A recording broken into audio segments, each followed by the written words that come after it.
Okay, so let's talk about an explosion 1,000 times more powerful than an atomic bomb. Imagine it detonating over one of the most remote places on the entire planet. That's exactly what happened on a June morning back in 1908. Something absolutely flattened a forest the size of a modern city in Siberia, and in its wake, it left a mystery that would take about a century to truly solve. Now, for the handful of people who actually saw this happen, well, it was basically apocalyptic. Eyewitnesses talked about this blinding blue light, as bright as a second sun, just streaking across the sky. Then a pillar of fire erupted on the horizon, the ground shook like crazy, and a hot, powerful wind knocked people right off their feet, even hundreds of kilometers away. And the immediate devastation. I mean, it's just staggering to think about. The explosion instantly flattened an estimated 80 million trees. 80 million, across more than 2,000 square kilometers of forest. It's an almost unimaginable level of destruction, especially in a place so isolated from the rest of the world.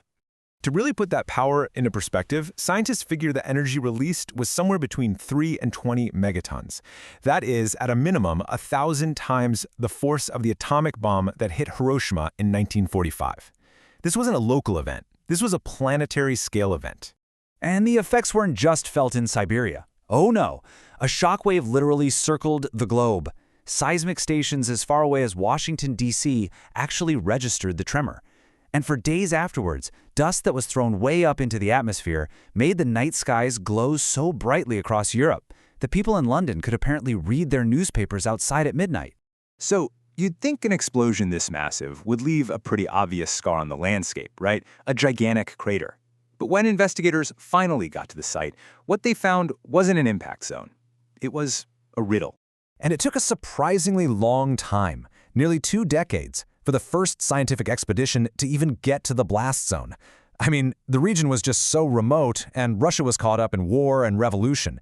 It wasn't until 1927 that this incredibly determined mineralogist named Leonid Kulik finally fought his way through the unforgiving Siberian wilderness.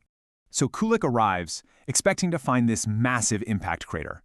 But instead, right at the center of the blast, he finds this bizarre and kind of haunting scene. A whole forest of dead trees, still standing, but completely stripped of their branches and scorched by this intense heat. He actually called it the telegraph pole forest. And this discovery presented the absolute central puzzle of the Tunguska Event. The trees were all blown down in a perfect radial pattern, pointing away from a clear epicenter. All the evidence screamed massive explosion from above. But if a meteor or comet hit the Earth, where in the world was the impact rate? That one single baffling fact, the missing crater, just blew the doors wide open for decades of debate and some pretty wild speculation. Without a clear impact, it felt like almost any explanation was on the table. So you basically had 2 camps forming. On one side, you had scientists seriously debating whether the culprit was a stony asteroid or maybe a more fragile, icy comet. And then on the other side, the lack of hard evidence just fueled all these speculative ideas, from crashed alien spaceships to bizarre physics experiments gone horribly wrong. Of course, you've got the UFO theory, right? This one was a huge favorite for a while. Science fiction writers and UFO enthusiasts imagined some kind of alien vessel having a catastrophic failure as it entered our atmosphere, which would explain the massive explosion in the air without an actual impact.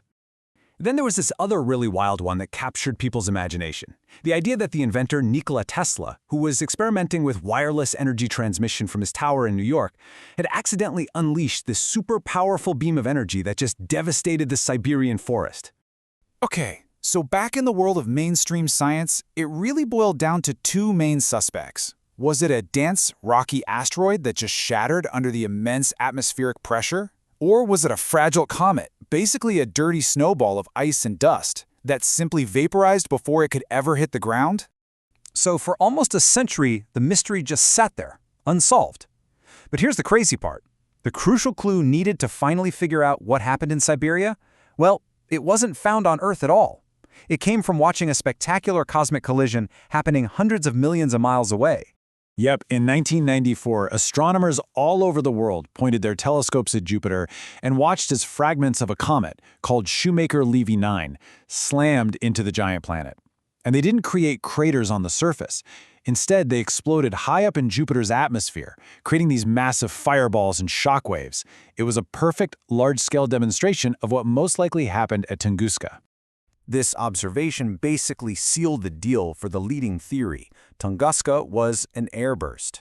This is when a meteoroid enters the atmosphere and is hit with such immense pressure and heat that it violently fragments and explodes miles above the surface, releasing all of its energy without ever touching the ground. Let's walk through this, because it's incredibly violent. You have an object, probably the size of a tall building, screaming into the atmosphere at over 30,000 miles per hour. For that object, the pressure is like hitting a brick wall.